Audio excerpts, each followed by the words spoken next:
I love Jesus. Oh, how I love Jesus. Oh. 오늘 하나님 우리에게 주시는 말씀 요한복음 9장 1절에서 3절 말씀 우리 보시겠습니다. 요한복음 9장 1절에서 3절 말씀까지 우리 같이 봉독하시겠습니다. 예수께서 길 가실 때에 날 때부터 소경된 사람을 보신지라. 제자들이 물어 가로되 라삐여 이 사람이 소경으로 난 것이 네 죄로 인함이오니까 자기오니까 그 부모오니까. 예수께서 대답하시되 이 사람이나 그 부모가 죄를 범한 것이 아니라 그에게서 하나님의 하시는 일을 나타내고자 하심이니라. 아멘. 이 말씀은 여러분들도 많이 들어보셨죠. 그래서 하나님의 영광을 드러내셔서 하실 일을 드러내실 때 우리가 또 몇 번 이런 말씀을 가지고 증거하기도 합니다. 근데 오늘은 제가 한 일주일 동안 우리 이제 크리스마스 전도 이제 집회를 두고 초청 집회를 두고는 전도와 우리가 기도해서 하나님의 영광을 우리가 위해서 해야 되겠다. 이 말씀으로 이제 준비를 하려고 하는데 이상하게 계속 이 말씀 중에 오늘은 유치를 해내는데 그 조상의 죄 누구의 죄 때문인가 한 것에 대해서 주님이 제 마음에 굉장히 부담을 주셨어요. 그래서 순종하는 마음으로 준비를 하는데 아마 여러분 중에서도 오늘 이 말씀이 여러분들의 운명을 바꾸는 그런 말씀이 될 그런 분들도 계실 거예요. 아마 그 분들 때문에 하나님이 오늘 이 말씀을 증거하게 하실 것 같은데 일부도 이제 끝마치고 나니까 몇 분이 눈물을 글썽이면서 오늘 정말 자기가 많은 걸 깨달았다 그런 말씀을 하시더라고요. 그래서 전혀 지금 우리 교회에 필요한 말씀이 아닌 것 같지만 어쩌면 개인적으로 여러분들에게 굉장히 중요한 말씀이 될 것 같은 그런 생각이 듭니다. 오늘도 많이 깨닫는 그런 복된 여러분 되시기를 바랍니다. 오늘 이 본문 말씀은 길거리를 가다가 길 가다가 예수님께서 날 때부터 소경인 사람을 고쳐준 그런 기적의 장면입니다. 근데 그 당시에 유대인들은 어떤 사람의 불행을 보고 그 사람의 불행이 왜일까? 그리고 그 원인이 무엇 때문에 그 사람이 불행을 당하는가? 이런 것을 생각해보는 그 원인을 찾는 그런 습관들이 있었던 것 같아요. 그래서 2절에 보면은 바로 그 제자들이 다시 한번 예수님께 똑같은 질문을 합니다. 날 때부터 소경인 그 사람이 하나님, 예수님, 소경으로 난 것이 누구의 죄로 인함입니까? 아니면 자기 죄 때문입니까? 아니면 그 부모 죄 때문입니까? 이렇게 묻습니다. 그 소경이 자기의 죄 때문이냐?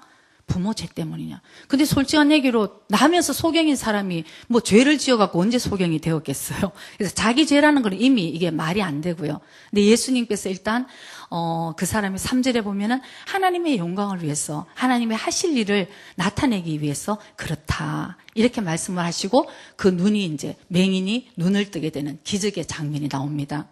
오늘도 우리가 이 말씀을 보면서 크게 불행에는 3가지 원인이 있구나 하는 것을 우리가 알 수 있죠. 먼저 자신의 죄 때문인가?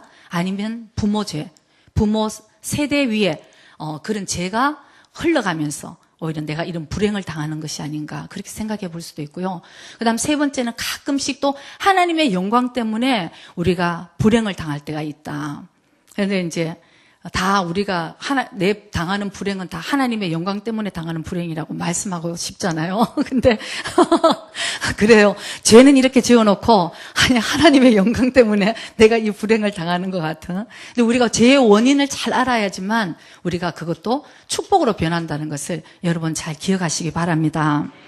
미국의 사회학자 리차드 덕데일이라는 분이 있었습니다. 그분은요 1868년에서 1874년까지 뉴욕에 있는 형무소의 위원이었어요. 그래서 이분이 뉴욕에 있는 여러 형무소를 이제 방문하면서 아주 특이한 한 가지 것을 발견을 했습니다. 그것은 무엇이냐 하면은 많은 범죄자들 중에 그 범죄의 원인이 가족들과 참 많은 깊은 관련이 있구나. 이것을 발견을 해낸 거예요. 그래서 그 중에 42명, 성씨가 다르지만 42명이 한 가게의 한 사람의 혈통에서 그 범죄자가 있다는 것을 이분이 발견을 하고, 야, 가족 간의 이 연관이 굉장히 이 범죄와 연관이 있구나. 이것을 몇 년 동안 연구를 하셨습니다. 그래서 그 1720년에 태어난 맥스 주크라는 그 가문을 조사를 하게 되었어요. 그래서 그 가문을 한번 조사를 했는데 1720년에 태어난 맥스 주크라는 사람은 알코올 중독자였습니다. 그래서 알코올 중독자가 어느 자매와 결혼을 했어요. 결혼을 하고는 560명의 자손을 낳았습니다. 근데 이분의 삶의 그 자손들을 보면은 130명이 범죄자였어요. 범죄자였는데 또 7명이 살인자였고 60명이 도둑이었습니다. 그 다음에 31명이 거지였어요. 거지의 인생을 살게 됩니다. 그 다음에 100명이 똑같은 술 주정뱅이. 그 다음에 50명이 그 중에 이제 여자들 창녀로 이렇게 전락하는 가게를 이렇게 조사를 하게 되었어요.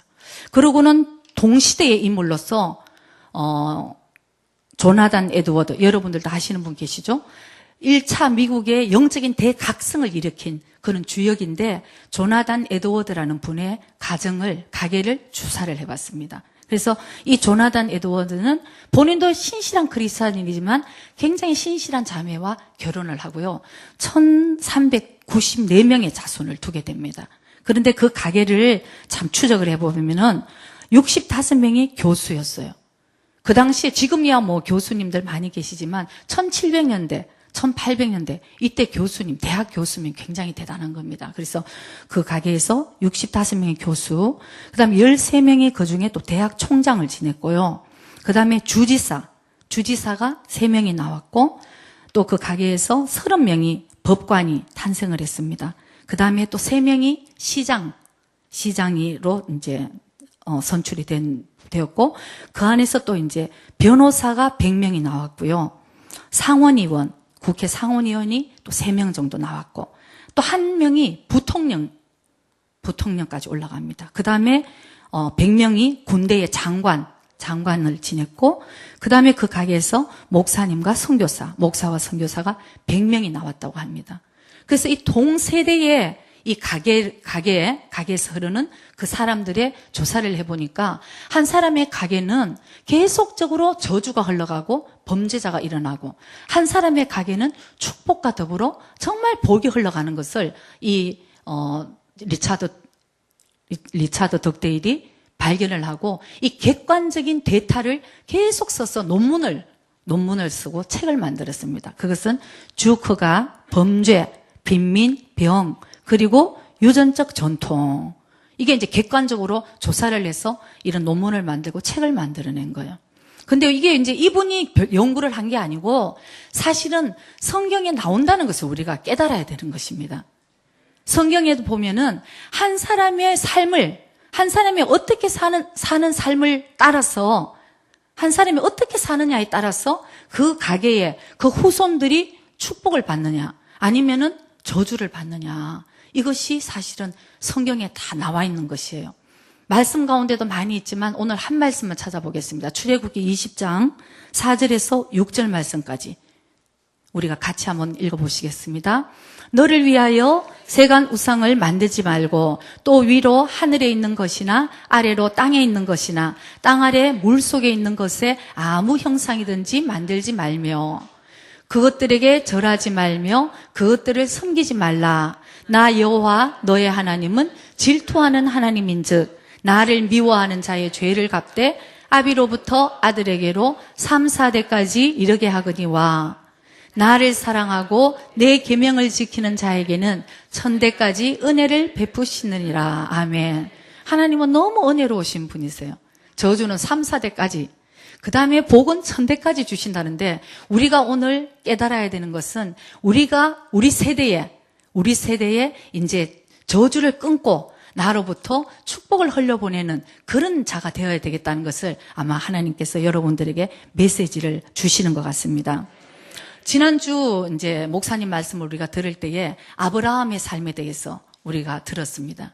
그 중에 잊을래야 잊을 수 없는 사건, 아브라함에게 있어서 기근이 들어서 애굽으로 내려갔을 때에 아브라함은 자기 아내 사라가 너무 아름다워서 자기 아내 사라를 빼앗기고 자기가 혹시 죽임을 당하지 않을까 이런 걱정을 해서 뭐라고 그래요? 사라를 자기 아내라고 안 그러고 누이라 그러잖아요. 누이라고 거짓말을 했어요. 아이고 아브라함 세상에 한 번만 해도 이게 놀라운 엄청난 일인데 그 다음에 또 그랄 지방으로 가가지고 또 아마 25년 뒤인가요? 그 다음에 가서 또 똑같은 그때는 뭐 아무리 제가 아까도 생각을 해도 그때 사라의 나이가 완전 할머니인데 여러분 한번 생각해 보세요. 그 할머니가 이뻐봐야 얼마나 이쁘겠어요. 그런데 그랄 또 아비멜렉 그 왕에게 또 내 누이라고 얘기해갖고 세상에 또 아비멜렉 왕한테 사라를 빼앗기는 그런 굴욕을 당하잖아요. 그런데 감사한 거는 하나님이 처음 때도 구해주신 거예요. 왜냐하면은 여러분 하나님의 약속의 말씀은 사라를 통해서 정말 너의 민족이 너의 후손이 장성하게 되고 축복 주리라. 사라를 통해서 아브라함의 자식이 난다 그랬는데 솔직한 얘기로 사라가 아비멜렉하고 어떻게 돼서 사라가 자식을 낳아요. 그게 하나님의 약속이 큰일 나잖아요. 그래서 하나님이 너무 기가 막혀 진짜 하나님이 개입을 하셔서 사라를 보호하시고 데리고 오신 겁니다. 그래가지고 그게 사실은 아브라함이 깨달아야 되는데 그러고는 그 아브라함이 그 거짓말하는 그 죄가 아브라함 대해서 끝나는 것이 아니고 그 다음에 성경에 보면 또 창세기 26장 이렇게 또 보면은 이삭에게 아브라함의 세상에 아들 하나 낳는 그 아들까지도 어떻게 그렇게 아비를 닮았어. 레베카가 또 얼마나 이뻤냐 궁금할 따름입니다. 그래서 레베카를 또 세상에 나의 누이다 그대로 아버지한테 그대로 닮아가지고 정말 아버지들 잘하시기 바랍니다. 그래서 레베카를 또 이제 자기 누이라고 또 그렇게 이제 거짓말을 한 거예요. 근데 이제 이삭의 아들이 누굽니까? 야곱이죠. 야곱은 또 거짓말의 천재였어요. 눈만 뜨면 사기꾼. 어떻게 하면 형의 에스의 이 장자의 축복을 받을까? 그래가지고 그 엄마도 엄마예요. 그래서 리브가가 에스하고 야곱이 있었는데 야곱을 더 사랑했잖아요. 그래서 야곱에게 이 엄마도 장자의 축복을 주기를 원해서 아버지 또 남편인 이삭을 속이잖아요. 그래갖고 이삭이 눈이 어두우니까 음식을 해서 에스같이 털을 다 이렇게 붙여가지고 이삭이 만지면서 네가 누구냐 하니까 야곱인데 아버지 제가 에스입니다 해갖고 장자의 축복을 저한테 다 기도해달라 그러고 고르고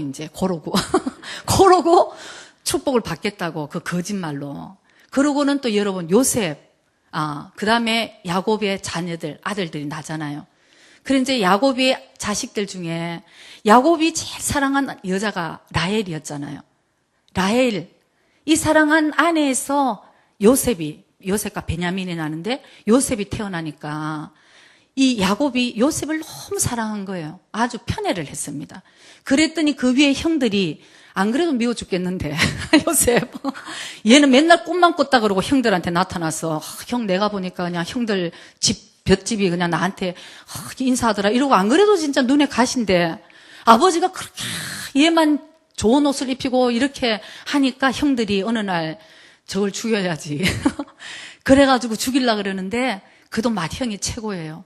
맏형 유다가 그래도 우리의 골육인데 죽이면 안 되지. 이래서 애굽의 상인들에게 요셉을 팔잖아요.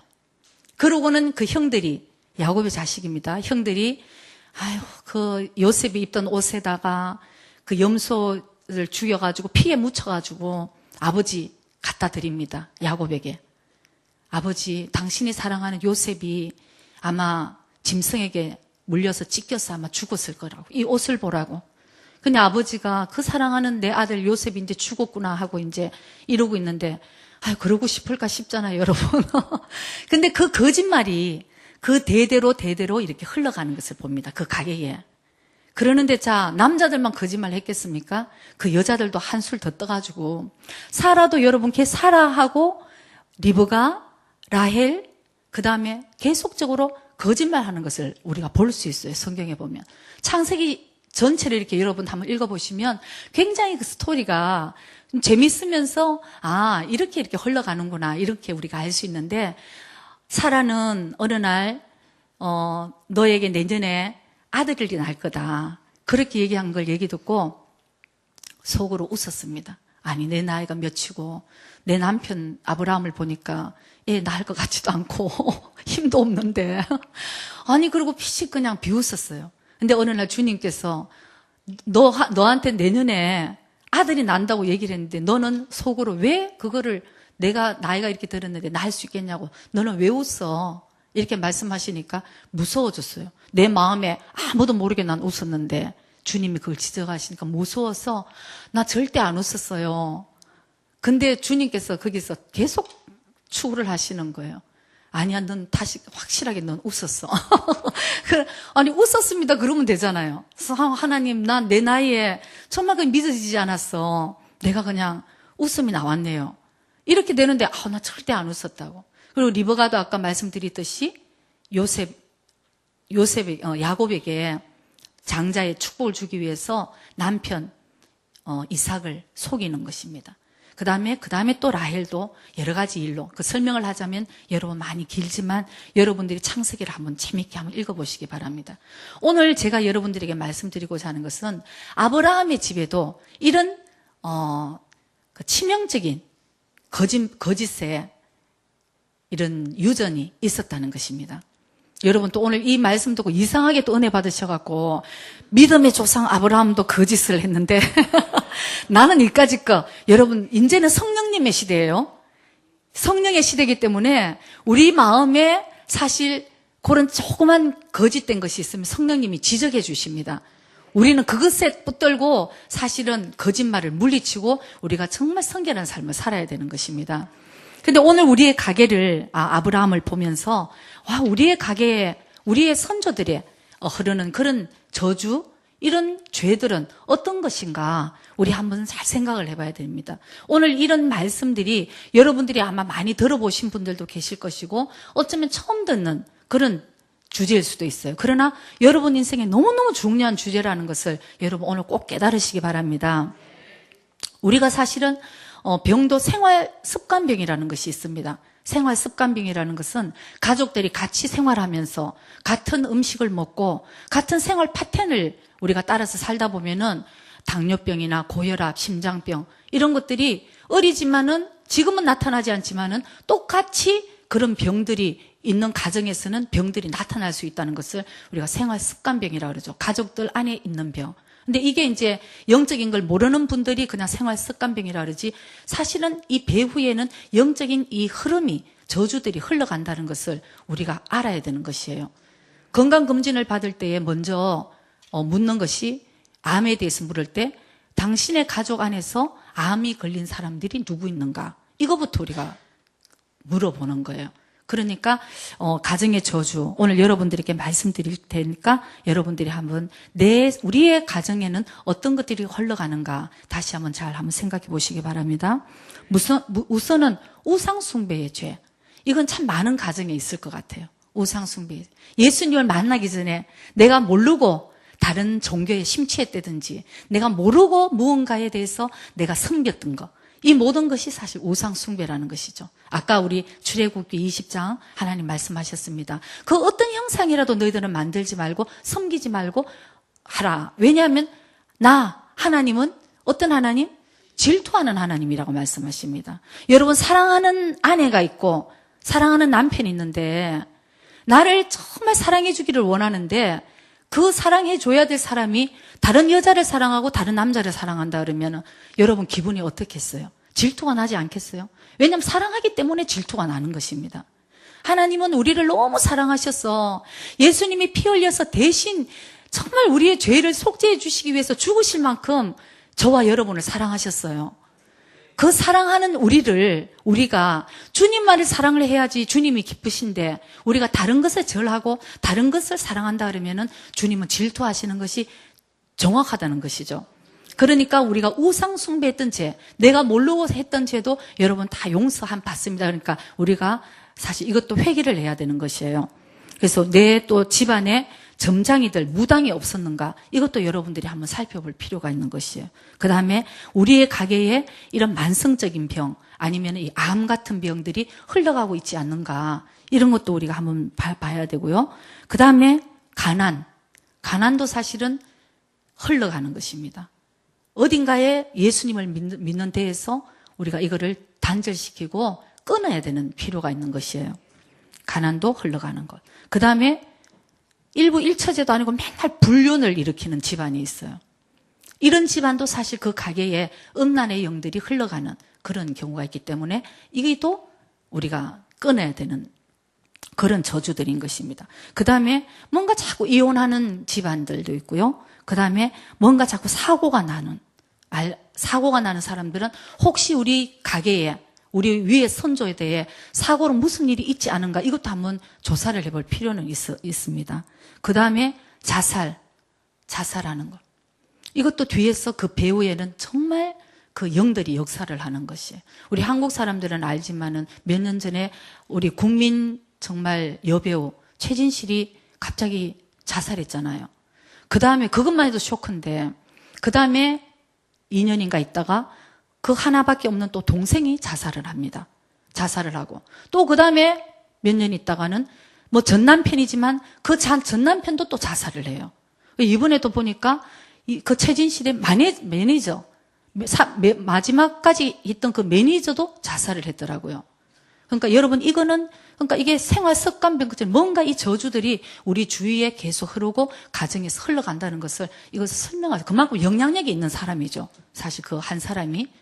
그러니까 그 한 사람의 그 자살 그를 통해서 얼마나 많은 나쁜 영향들이 흘러가는지 그 한 사람의 죽음을 인해서 정말 그 주위 사람도 그렇지만은 많은 팬들이 따라서 죽는 그런 경우도 참 많이 있습니다. 그래서 가정에 자살한 그런 경우가 없는가 이런 경우도 우리가 봐야 되고 또 정신병 같은 것도 있어요. 가정에 정신병이 흘러가는.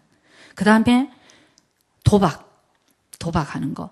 또 폭력적인 거. 그 다음에 마약. 그리고 습관적인 그런 우리의 행위들. 뭐 예를 들어서 혈기가 일어나고 또 뭐 미워하는 이런 것들. 또 뭐 하여튼 시기하고 질투하고 이런 것들도 다 우리 가게에서 흘러간다는 것을 여러분 꼭 기억하시고, 예수님이 우리에게 오실 때는 이런 모든 저주를 끊게 하기 위해서 오셨다는 것을 여러분 꼭 기억하시기 바랍니다. 요한복음 10장 10절 우리 한번 보실까요? 도적이 오는 것, 이 도적은 우리 눈에 보이지 않지만 마귀 사탄이라는 것입니다. 도적이 우리한테 오는 것은 우리의 삶을 도적질하고 죽이고 멸망시키려는 것뿐이요. 내가 온 것은 양으로 예수님이 우리에게 오신 것은 생명을 얻게 하고 더 풍성히 얻게 하려는 것이라. 아멘. 그래서 여러분 제가 그냥 여러분들에게 오늘 말씀하신 이 가게의 저주, 죄 이런 것들을 왜 끊어야 되는 이유가 바로 여기에 있는 것이에요. 우리가 그 죄를 품고 아직도 흘려보내고 있는 상황 가운데서는 우리 스스로 이 마귀에게 사탄에게 우리가 문을 열어놓고 들어오라고 우리가 허락한 그런 상황이라는 것을 여러분 기억하셔야 됩니다. 그래서 이 저주들을 이 죄들을 끊어줘야지만 내 대에서부터 그 다음 내 후손에까지 정말 천대까지 하나님의 축복이 흘러간다는 것을 여러분 꼭 기억하시기 바랍니다. 그래서 누군가가 끊어야 되는데 누가 끊느냐? 깨달은 우리가 끊는 것입니다. 오늘부터 내가 끊는다. 여러분 꼭 결단하시기 바랍니다. 나로부터 이제는 우리 가게는 천대부터 이제 모든 저주는 끝났어. 이거를 이제 우리가 선포하시고 단절하시고 이제부터는 내가 우리 축복의 근원이 된다는 것을 여러분 꼭 기억하시기 바랍니다. 이 죄를 끊지 않으면 우리는 늘 우리 가정은 이런데 우리 운명론에 우리가 붙들려 살게 되는 것이에요. 그 말이 맞아요, 여러분. 사람이 어느 정도 운명이 다 있습니다. 숙명이 있고. 그거는 이 땅에서 마귀들이 지배를 하기 때문에 우리에게 죽이고 도적질하고 멸망시키기 위해서는 우리의 인생을 마귀들이 조정한다는 것을 우리가 깨달아야 되는 거예요. 결혼하기 전에 우리 목사님과 제가 이제 만났을 때에 우리 시어머니, 우리 어머니께서는 너무 정말 열심인 불교 신자였어요. 너무나 열심이라서 절도 막 몇 개 세우시고 막 대단히 불심이 굉장하셨다 그래요. 그래서 이제 목사님하고 제가 결혼한다는 얘기가 나왔을 때에 저희 집안에서도 반대를 했고, 왜냐하면 이렇게 믿음이 없는데, 저를 보니까 얘가 이렇게 믿음이 없는데 저 불교 집안에 맏며느리로, 장남의 며느리로 가면 얘는 이제 우리 어머니가 보실 때는 얘는 이제 큰일 났다 싶어서 무조건 불교 집안이니까 반대를 하셨어요. 근데 나중에 알고 보니까 우리 어머니도 너무 반대를 하셨어요. 왜냐하면 이제 우리 어머니는 그래도 아들이 좋다 그러니까 이제 점을 치러 가셨나 봐요. 점을 치러 갔었는데, 이 두 사람이 결혼하면 어떻게 되겠냐고. 그랬더니 이제 우리 어머니는 참 평생 아들에게 희생하시는 분이기 때문에 우리 어머니가 싫으셔도 우리 아들을 위했으면, 우리 아들을 위한다면 내가 이제 뭐 불교 며느리가 아니더라도 아들을 위하면은 싶어서 이제 점을 보러 가셨는데, 아이고, 그 점 치시는 분이요. 큰일 난다고. 이 두 사람은 결혼하면 몇 년 안 가서 끝장납니다. 큰일 난대요. 이 두 사람은 이게 인연이 아니기 때문에 두 사람은 맞는 것 같아요. 어떻게 우리 불교 집안에서, 나 그거 보면 하나님이 정말 택하신 분인 것 같아요. 그때 막 우리 시어머니는 불교 참 불심이 아주 충만한 자매를 눈에 뒀는데 우리 목사님은 그 자매가 싫고 저한테 결혼을 한다 그랬거든요. 눈이 이렇게 하나님이 눈이 가게 하셨죠. 그래서 우리 어머니가 아우 안 되겠다. 니네는 결혼하면은 몇 년 안 돼서 끝장난다 하니까, 그리고 우리 어머니는 막 점장의 말을 믿음으로 100% 믿음으로 이제 믿고 계시고 이러니까 결혼을 너무 반대를 하셨어요. 근데 이제 그걸 제가 나중에 결혼하고 나서 알았거든요. 우리 목사님 그걸 저한테 얘기를 안 해주셨어요.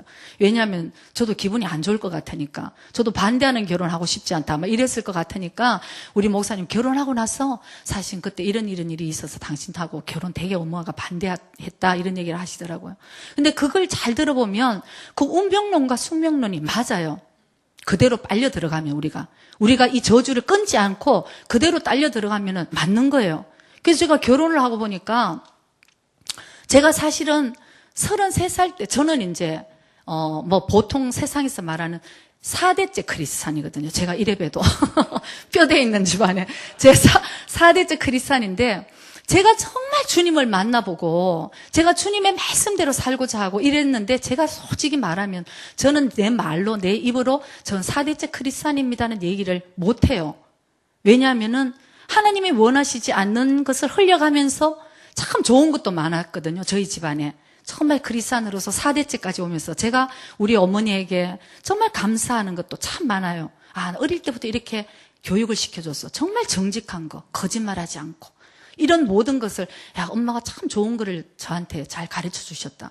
그런데 엄마와 아버지의 제가 삶을 바라보면 하나님은 저걸 말씀하시는 게 아닌데 하는 거를 제가 나름대로 참 부모의 그 어려운 것을 보면서 제 나름대로 너무 고민을 많이 했어요, 여러분. 뭐 저는 어떤 데 이렇게 상담을 받으면서 그런 얘기를 듣거든요. 뭐 가정의 어려운 거를 들으면서 사모님은 그런 거 모르시죠? 이런 얘기 많이 듣는데 여러분 저 다 겪었어요. 그래서 저도 제 나름대로 대학을 다니면서 하나도 대학 생활이 즐겁지도 않았고, 그게 왜 그랬냐 하면 결혼에 대한 꿈도 별로 없었고, 왜 그랬냐 하면은 부모의 그 상처를 바라보니까 솔직히 결혼하고 싶지도 않았고, 왜 저렇게 살아야 되는 것이 결혼이라면 뭐 굳이 그렇게 결혼을 해야 될까? 모든 게 그 부모의 집안의 모든 걱정 근심으로 제 대학 생활은 굉장히 암울한 시대였어요. 혼자 낙엽이 떨어지면 다른 애들은 다 미팅 간다고 가는데, 놀러 다니고 노는데 저 혼자 벤치에 앉아서 사색을 해서 그냥 고민을 더 하면서 인생은 왜 이럴까 이러면서 제가 어느 날 이제 하나님께서 목사님과 저를 일본으로 이제 불렀어. 그때부터 훈련을 시키셨어요. 정말 세상 밑까지 외로운 그 모든 것 훈련을 다 시키면서 제가 처음으로, 그래서 제 인생에는 33살 때 저는 처음 예수님을 만났습니다 하는 말이 그게 정답이에요. 저는 4대째 크리스찬이 아니고 제 개인적으로는 33살 때 저는 예수님을 처음 만났습니다. 만난 그 예수님을 만나보니까 지금까지는 제가 결혼했을 때 예수님을 만나지 못했을 때는 결혼해서 여러분 생활이 그렇게 순탄하게 갑니까? 신혼이 아무리 달콤하다 그래도 내 마음대로 안 되잖아요. 그러다 보면은 이렇게 부부 싸움을 하고 나면은 제 마음에 찾아오는 생각들이 뭐냐 하면은, 그 점쟁이 말이 맞을 수도 있어. 맞아. 우린 잘못 만났을 수도 있어. 점쟁이 말이 맞을 수도 있어. 몇 년 뒤에는 혹시 이혼이 되지 않을까. 막 이런 불안이 막 오는 거예요. 그랬는데 그걸 제가 예수님을 안 믿고 그대로 갔으면 어느 순간 솔직히 목사님하고 저 인생도 어떻게 됐을지 몰라요. 왜냐하면은 목사님과 저의 인생을 도적질하고 죽이고 멸망시키려고 하는 나의 인생에 이 도적이 있기 때문에, 영적인 도적이 있기 때문에. 근데 제가 정말 33살 때 이제 일본에 와서 외로움 속에서 이제 내가 예수님을 진짜 만나보니까 예수님은 우리에게 주시려고 하는 게 그게 아니야 하는 걸 제가 진짜 알았습니다. 그래서 제가 그때마다 결단을 했어요. 결심을 했습니다. 하나님, 내가 이제 주님을 만났는데 나는 이제 다른 사람이, 죄송합니다. 제가 생각하는 기준은 가장 하나님의 기준에 제가 올렸어요. 그냥 우리는 예수 믿는 가정 1대, 2대, 3대, 4대 우리 집안은 예수 믿어 이게 아니고 하나님이 원하시는 그런 믿음으로 저는 그렇게 살고 싶어요. 사람이 인정하는 것이 아니고 하나님이 인정하는 크리스찬, 그런 크리스찬으로 살고 싶어요. 그러고 나니까 결단하고 나갈 것이 너무 많은 거예요. 결단하고 제가 이제 누군가가 여러분 십자가를 지지 않으면 그 가정의 저주는 끊어지지 않습니다. 자기 대에도 그것을 굉장히 힘들게 살고 사랑하는 그 자녀 대에도 결국은 우리가 사랑한다 하지만 우리 자녀에게도 물려주는 것이 그 저주를 물려줄 수밖에 없는 거예요. 그 다음에 그 부모들을 우리가 사랑하지만 그 부모에서 내려오는 그 저주를 우리가 자식 때에도 사실은 아픔을 가지고 살 수밖에 없는 거예요. 우리가 예수님을 믿지만 예수님은 우리의 죄를 용서하십니다. 그러나 우리가 지금도 예수님을 믿고 있지만 하나님 용서해 주세요. 용서해 주시지만 우리가 지금 선택해 나가는 모든 것은 우리가 뿌린 대로 우리에게 당연히 우리가 책임져야 된다는 것을 여러분 꼭 기억하시기 바랍니다. 그것이 바로 하나님의 공의예요. 하나님의 공의. 하나님은 사랑도 하시지만 벌도 주시는 하나님. 내 뿌린 대로 거두게 하시는, 용서는 하시되 나의 삶에 뿌린 것을 거두게 하시는 그분이라는 것을 우리가 생각할 때에 내부터 나에 대해서 사실은 이 저주를 끊는 것이 나에게도 축복의 근원이 되고 우리 후손 대대, 내 자손들에게 축복을 물려주게 된다는 것을 여러분 꼭 기억하시기 바랍니다. 그래서 오늘 축복을 끊는, 축복을 끊으면 큰일 나죠. 죄를 끊는 우리 3단계, 이걸 한번 제가 생각을 해봤습니다. 어떻게 우리가 이 저주를 끊어야 되겠구나. 끊어야 되는데 우리가 그럼 어떻게 끊어가느냐. 먼저 첫 번째는 회개하고 우리 죄를 회개하고 선포한다. 먼저 사실 회개가 굉장히 중요한데요. 회개하기 위해서는 이것이 얼마나 죄라는 것을 우리가 깨달아야 되죠. 죄인지 모르는 사람이 회개할 게 없잖아요. 그러니까 이게 우리 가게에서 흘러가는 것, 이 작은 것이 사실 죄라는 것을 우리가 인정을 해야 되는 것입니다. 그런 겸손함이 우리에게 있어야 되는 것이에요. 이게 다른 사람은 다 그렇게 살던데 이건 적은 거지. 이러면 안 된다는 것이에요. 다른 사람은 다른 사람대로 주님과 해결하고 나는 나대로 작은 것이라도 주님에게 해결하는 것. 이거 회개를 해야 된다는 것입니다. 한번 보면은 아브라함의 때에 사실은 아브라함이 한번 회개할 수 있는 찬스가 있었어요. 자기의 사랑하는 아내를 사라를 누이 동생이라고 속였을 때 하나님께서 한번 그걸 건져주시잖아요. 보호해주시잖아요. 그럴 때 사실 아브라함이 이게 얼마나 치욕적이고 잘못된 죄였다는 것을 아브라함이 사실 깨달았어야 됐었어요. 깨닫고 사실 회개했었어야 되는데 그렇지 않으니까 그 다음에 또 한 번 그런 죄를 저지르는 것을 우리가 성경에서 볼 수 있습니다. 그러니까 우리가 사실 이걸 먼저 죄라는 것을 깨닫고 사실 회개하는 것입니다. 근데 이제 회개를 하면서 이제 선포한다. 거기에 보면은 이제 제가 이제 한번 기도문을 만들어 봤습니다. 우리가 이 기도를 그냥 주문 외우듯이, 입에서는 나오는 주문 외우듯이 하는 것이 아니고, 우리 마음으로 진정으로 주님께 회개하는 마음과 이걸 선포를 해야 된다는 것을 여러분 기억하시고요. 먼저 이런 기도를 드립니다. 하늘에 계신 아버지요. 예수님의 이름으로 하나님 앞에 나와서 고백합니다. 이 시간 조상의 죄를 깨달았습니다. 이제 무슨 죄를 이제 깨달으면, 네, 무슨 죄. 우리 조상에 흘러가는 이 죄를 내가 깨달았습니다. 우리 조상들의 무지로 또 잘못된 목적으로 우리 조상들이 사탄과 맺은 모든 저주를 이 시간에 끊습니다. 이 죄를 깨닫고 회개합니다. 이 죄가 우리 가게의 저주로 흘러가게 한 것을 용서하여 주시옵소서. 지금 이 시간 예수님의 보혈로 정결케 하여 주시옵소서. 이제 이 사단의 세력들을 파괴합니다. 이제 사단의 언약과 상관이 없게 된 것을 선포합니다.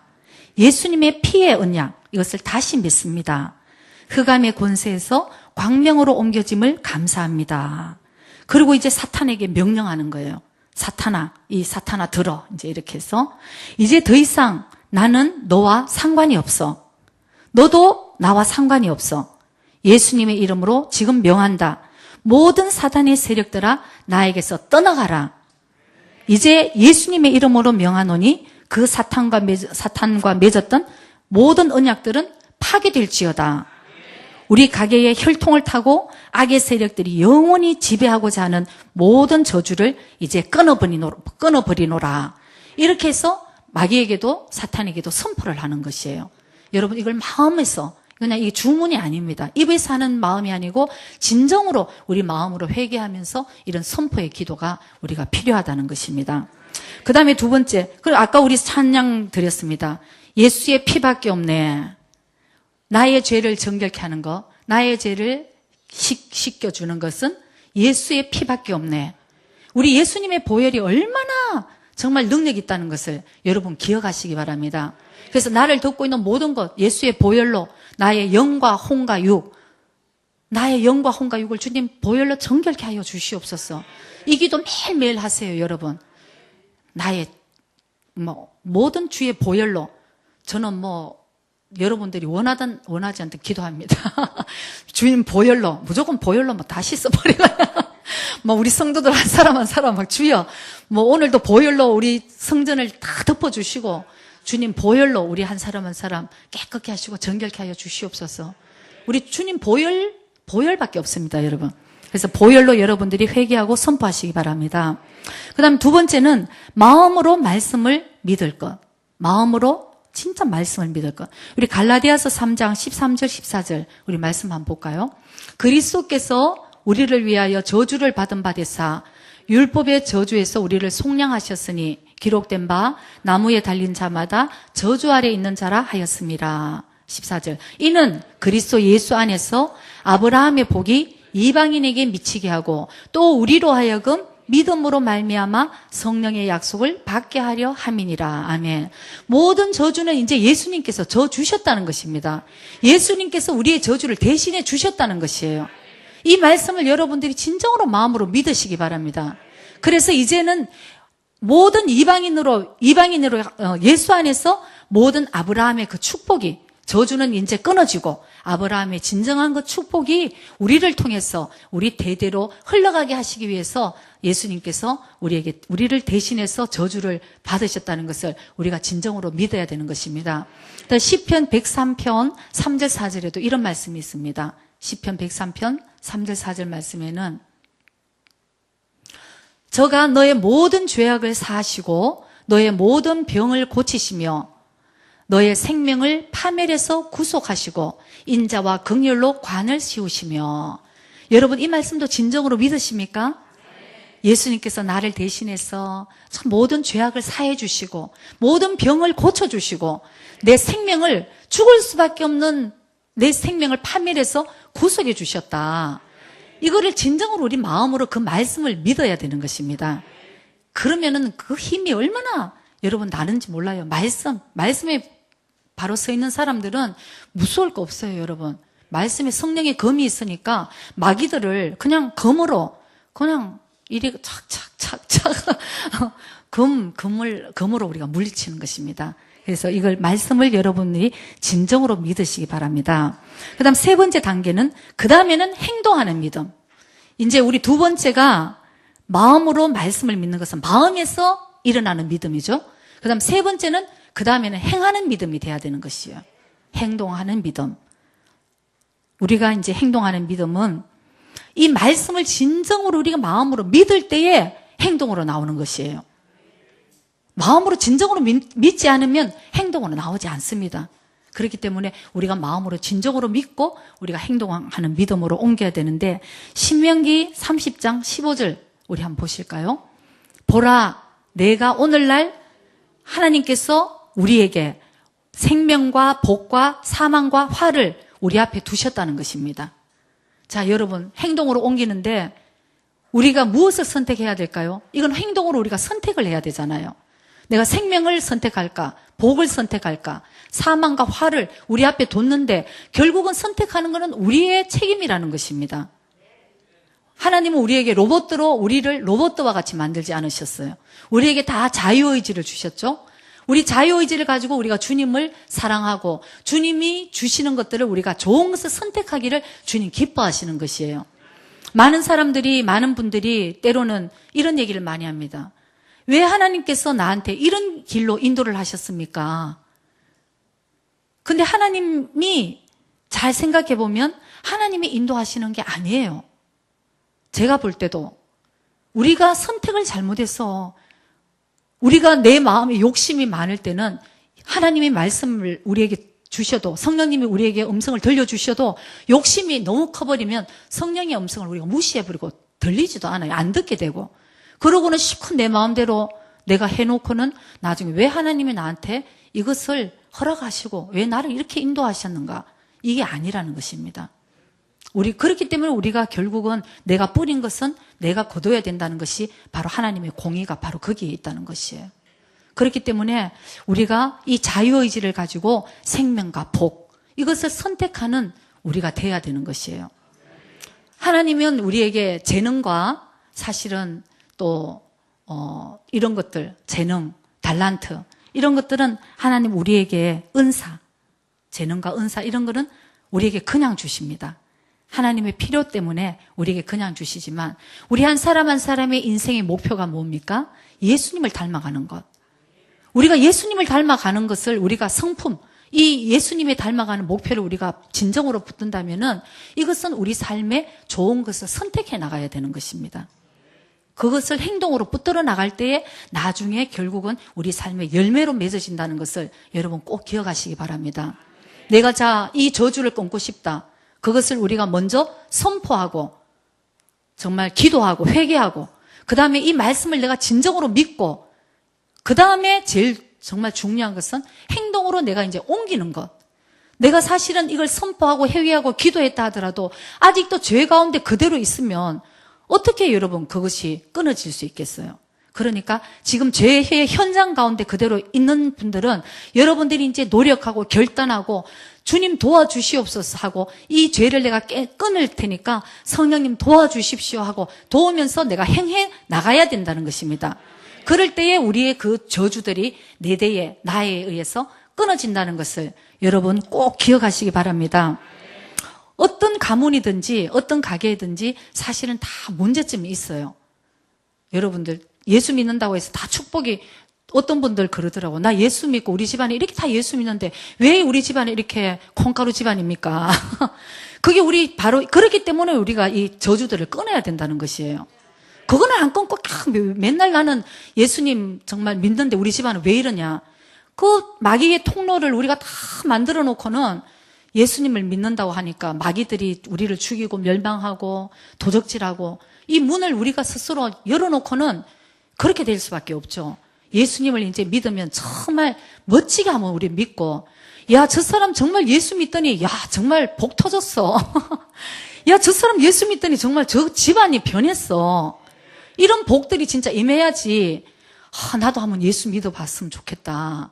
저 사람한테 한번 물어봐야지 왜 저렇게 됐는지. 이래 된다는 것이에요. 예수는 믿는다고 열심히 다니는 거 보는데 지질이 궁상 나보다 못하는 것 같아. 이러면은 복음이 막힌다는 거예요, 여러분. 그거는 왜냐하면 하나님이 복을 우리에게 안 줘서 그러신 게 아니고 우리가 사실 그 가게의 저주들, 이 모든 죄의 문제가 아직도 끊어지지 않았다는 것을 우리 빨리 깨달아야 되는 것입니다. 그래서 제가 사실은 이번 주일은 크리스마스 우리 초청 주일을 준비해서 우리 더 기도합시다. 전도에 우리가 열심을 가집시다. 그러고 사실 이 메시지를 하는 것이 굉장히 이 흐름에 좋겠다 싶어서 자꾸 그 메시지를 제가 준비를 하려고 했는데, 그게 아닌 거예요. 제 마음에 계속 내가 끊자. 내가 끊자라는 거. 그래서 아마 성령님이 하시고자 하는 말씀에 제가 순종할 때 분명히 누군가가 여기서 큰 역사가 일어나겠다. 저는 그렇게 믿거든요. 그래서 아마 분명히 오늘 여러분들이 큰 놀라운 역사의 주인공이 될 수 있을 것 같아요.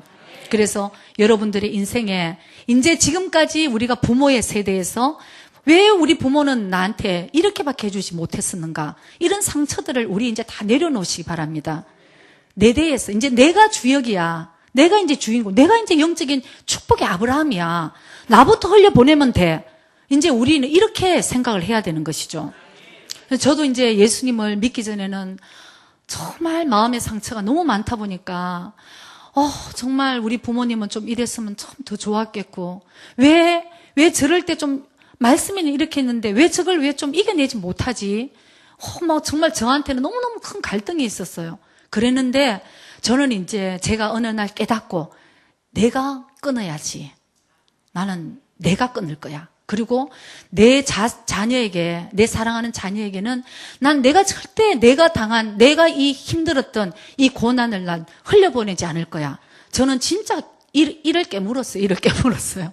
그래서 제가 어느 날 애들이 이제 다 어렸을 때는 저의 이 아픔들, 상처들을 사실 얘기를 안 했어요. 왜냐하면은 애들이 어리기 때문에, 자칫 잘못하면은 할아버지, 이제 저한테는 부모지만 할아버지, 할머니에 대해서 조금 좋지 않은 영향력이 흘러가면 안 좋겠다 싶어서 제가 아픔을 겪었던 거. 그리고 부모님들은 사실 사랑해서 그런 아픔을 주시지 않았어요. 근데 여러분들 대에도 부모가 그렇게 하지 않아도 다들 받잖아요, 사실. 다 상처를 받게 되거든요. 그래서 제가 어느 날, 우리 아이들이 좀 다 크고, 무슨 상처에 대해서 얘기하고, 제가 너희들 스스로 너희들이 이제 성장해 나가고 해야 된다. 이제 이걸 얘기를 하면서 제가 이제 사실 엄마도 사실 이런 것 때문에 참 많이 아프고 힘들었어. 이런 얘기를 했는데 사실 그때 처음으로 이제 제가 얘기를 한 부분들도 있었어요. 근데 애들이 눈이 동그랗게 되는 거예요. 근데 엄마는 그러면서 어쩜 그렇게 표도 안 내고 자기들한테 그렇게 얘기도 안 했어. 근데 저는 작정을 했었습니다. 제가 잘나타난 것이 아니고 제가 왜 사랑하는 내 자녀들한테 좋은 건 못 물려주고 내 이 아픔을 그러니까 여러분 우리가 가정에서 사실은 참 많은 것이 일어나잖아요. 가족이다 보니까 덮어주고 가족이다 보니까 남한테 얘기를 못하는 부분들이 참 많은 거예요. 그게 결국 아픔이거든요. 그렇기 때문에 우리가 그 아픔들을 가족이 제일 잘 알 거예요. 우리 가족 안에서 무엇이 일어나고 우리 가족이 어떻게 무엇이 끊어져야 되고 주님 안에서 무엇이 이게 내려져야 되고 이것을 우리가 이제 알았으면 이제는 부모 대도 아니고 우리 자녀도 아니고 바로 오늘 이 말씀을 받는 바로 여러분 한 사람 한 사람이 주인공이라는 것을 여러분 꼭 기억하시기 바랍니다. 그래서 내가 십자가를 지고 나의 후손, 나의 사랑하는 나의 가족들에게 이제는 내가 축복을 흘려보내는 정말 영적인 아브라함이 내가 되겠다. 이것을 여러분들이 꼭 기억하시기 바랍니다. 그래서 누군가가 이 대가를 지불할 때에 하나님의 그 놀라운 축복이 온전한 축복입니다. 온전한 축복이 우리의 가게에 대대로 천대대로 바로 흘러가게 되고 또 우리가 결국은 이 대를 끊는다는 것은 가정에서 다 본받는 거잖아요. 교회에서 아무리 옳은 것을 가르치고 한다 해도 결국은 배우는 것은 가정이라는 사실을 장소예요, 여러분. 가정. 그래서 우리가 가정 안에서도 생활하면서 배우게 되는 거기 때문에 여러분들 저도 부모 됩니다. 부모인 저희들은 이제 저희들이 끊어줘야 돼요. 이제 우리 부모에 대해서 이 아픔을 자녀들에게까지 우리가 남기면 안 되는 거예요. 나 때문에 자녀가 마음이 아팠다고 한번 생각했어. 주님 앞에 가서 너는 뭐 하다 왔냐 그러면은 뭐 하겠어요. 주님 그래도 적어도 저는 이걸 좀 끊고 그냥 이러고 그냥 노력하다가 왔습니다 해야지. 나의 모든 아픔, 우리 선조의 모든 아픔들을 나도 싫다 그러면서도 싫으면서도 그대로 흘려보내는 것이 그게 바로 저주 아니겠어요, 여러분? 그러니까 부모님들은 이제 부모 때에 우리 자녀들이 부모한테 얘기를 못해서 그렇지 자녀들도 너무 마음이 아파요. 부모한테 얘기를 못할 뿐입니다. 저도 부모한테 얘기를 못하겠더라고요. 그러나 우리 부모들은 자녀들의 아픔을 이제는 더 이상 아프지 않게 예수 믿고 내가 예수님 앞에 한번 몸부림쳐 보세요. 주님 도와주세요. 내가 이 죄를 끊기를 원합니다. 주님 도와주세요.